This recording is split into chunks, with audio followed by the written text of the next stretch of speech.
ألف لام را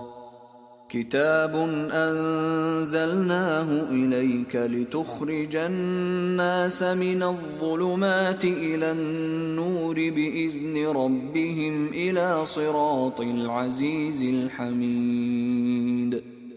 الله الذي له ما في السماوات وما في الأرض وويل للكافرين من عذاب شديد الذين يستحبون الحياة الدنيا على الآخرة ويصدون عن سبيل الله ويبغونها عوجا أولئك في ضلال بعيد وما أرسلنا من رسول إلا بلسان قومه ليبين لهم فيضل الله من يشاء ويهدي من يشاء وهو العزيز الحكيم ولقد أرسلنا موسى بآياتنا أن أخرج قومك من الظلمات إلى النور وذكرهم بأيام الله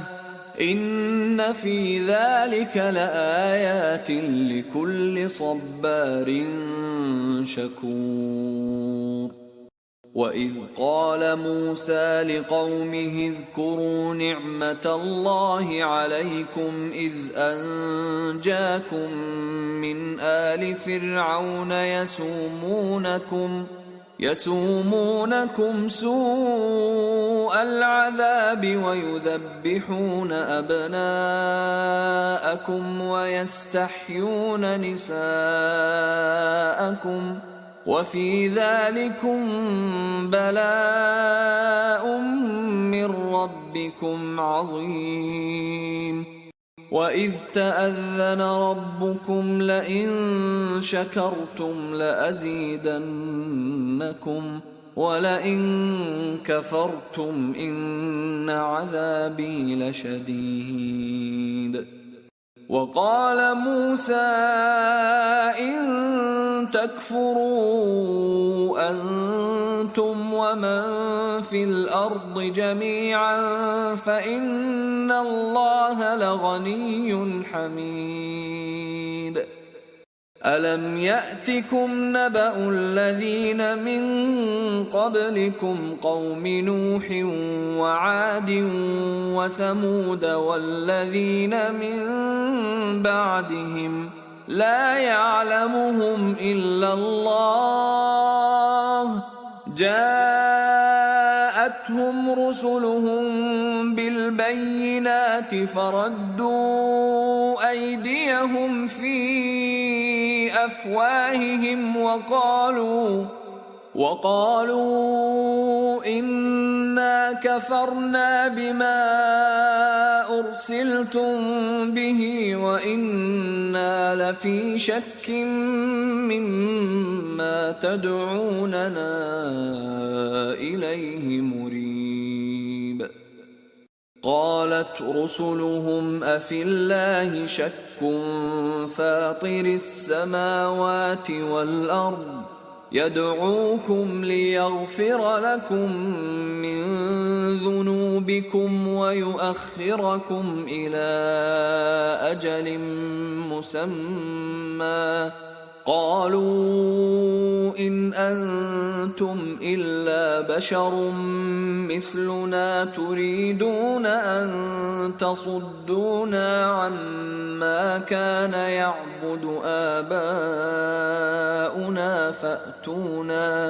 فأتونا بسلطان مبين